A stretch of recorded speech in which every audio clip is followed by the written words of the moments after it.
திமுக மூர்த்தியுடன் கள்ள தொடர்பு. கிழியும் மதுரை பாஜக வேட்பாளரின் முகத்துரை. டெல்லி தலைமைக்கு போன ரிப்போர்ட்.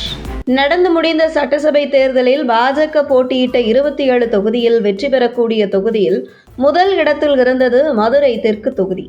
அப்படி வெற்றி வாய்ப்பு உள்ள ஒரு தொகுதியில் மதுரை பாஜக வளர்ச்சிக்கு இம்மி அளவு கூட உழைக்காத ஒருவருக்கு வாய்ப்பு கொடுத்து பாஜக ஒரு தொகுதியை இழந்து இருக்கிறது என்கிற விமர்சனம் எழுந்துள்ளது. முழுக்க தவறான வேட்பாளரை தேர்வு செய்ததின் விளைவாக பாஜக மதுரை தெற்கு தொகுதியை இழந்து நிற்கும் நிலையில் மதுரை தெற்கு தொகுதியில் போட்டியிட்ட பாஜக வேட்பாளருக்கும் மதுரையின் திமுகவின் முகமாக அறியப்படும் முன்னாள் அமைச்சர் மூர்த்திக்கும் இடையிலான கள்ள தொடர்புதான் தற்பொழுது மதுரை அரசியல் வட்டாரத்தில் டாபிக்காக இருந்து வருகிறது. ஒரு திமுக முன்னாள் அமைச்சருடன் திரைமறைவில் தொடர்பில் வைத்துக்கொண்டு ஆளும் கட்சி திமுகவிடம் இருந்து தனக்கு தேவையானதை சாதித்து வந்த ஒருவரைத்தான் மதுரை தெற்கு தொகுதியில் வேட்பாளராக நிறுத்தி இருக்கிறது பாஜக என்கிற கோபம் மதுரை பாஜக வட்டாரத்தில் இருந்து வருவதை பார்க்க முடிகிறது. இது குறித்து மதுரை அரசியல் வட்டாரத்தில் விசாரித்ததில் திமுக அமைச்சர் மூர்த்திக்கும் மதுரை தெற்கு தொகுதியில் போட்டியிட்ட பாஜக வேட்பாளருக்கும் இடையிலான தொடர்பு குறித்து பல தகவல்கள் வெளியாகியுள்ளது.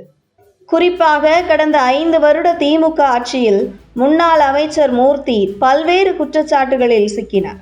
அந்த குற்றச்சாட்டுகளை வைத்து அரசியல் செய்து பாஜகவை மதுரையில் வளர்க்க வேண்டிய வாய்ப்பை பயன்படுத்தி கொள்ளாமல் வாய் மூடி மௌனமாக மதுரை தெற்கு தொகுதியில் போட்டியிட்ட பாஜக வேட்பாளர் இருந்ததன் பின்னணியில் மூர்த்திக்கு இவருக்கும் திரைமறைவில் இருந்த அண்டர் டீலிங் தான் என்கிறது மதுரை அரசியல் வட்டாரங்கள்.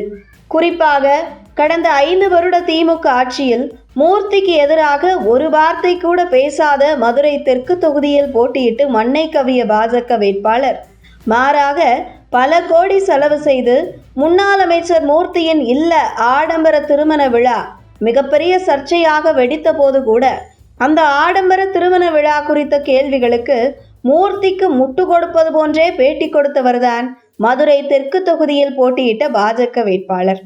மேலும் மதுரையில் மூர்த்திக்கு எதிராக எந்த ஒரு பாஜகவினரும் ஆர்ப்பாட்டம் போராட்டம் என மூர்த்தியை எதிர்த்து அரசியல் செய்யாமல் பார்த்து கொண்ட இந்த மதுரை தெற்கு தொகுதி பாஜக வேட்பாளர் இதற்கு கைமாறாக மூர்த்தி மூலம் பல ஆதாயங்களை அடைந்ததாக கூறப்படுகிறது.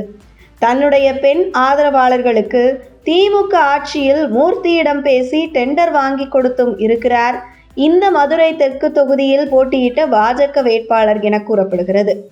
மேலும் முன்னாள் அமைச்சர் மூர்த்தியுடன் கள்ள தொடர்பில் இருக்கிறார் இவர் என்பதை புரிந்து கொண்ட மதுரையில் உள்ள மற்ற பாஜக நிர்வாகிகள் எங்கே மூர்த்திக்கு எதிராக அரசியல் செய்தால் நம்மையும் கட்சியிலிருந்து மூர்த்தியின் கள்ள தொடர்பாளர் கட்டம் கட்டி விடுவார் என்கிற அச்சத்தில் பலரும் மூர்த்திக்கு எதிராக அரசியல் செய்ய தயக்கம் காட்டி வந்தனர். மேலும் தனக்கு ஆதரவாக இல்லாத மதுரை பாஜகவினர் மற்றும் பாஜக ஆதரவாளர்கள் வலதுசாரி பத்திரிகையாளர்கள் மீது திமுக முன்னாள் அமைச்சருக்கு இருக்கும் கள்ள தொடர்பை பயன்படுத்தி கொண்டு யாரையாவது தூண்டிவிட்டு போலீஸ் புகார் கொடுக்க செய்து விடுவார் இவர் என்கிறது மதுரை அரசியல் வட்டாரங்கள். மேலும் இந்த நபரின் திமுக கள்ள தொடர்பாக பலமுறை டெல்லிக்கு புகார் சென்றதாக கூறப்படும் நிலையில் இவரின் மேடை பேச்சுக்களை பார்த்து சில்லறையை சிதறவிடும் வெளிமாவட்ட பாஜகவினர் இவரை பற்றி மதுரை பாஜகவினரிடம் விசாரித்துவிட்டு பின்பு சில்லறையை சிதறவிடுங்கள் என்கிறது மதுரை அரசியல் வட்டாரங்கள். மேலும் இதுபோன்று பாஜகவுக்குள் இருக்கும் நபர்களை களை எடுத்தால்தான் பாஜக வளர்ச்சியடையும் என்கிறார்கள் பாஜக நலம் விரும்பிகள்.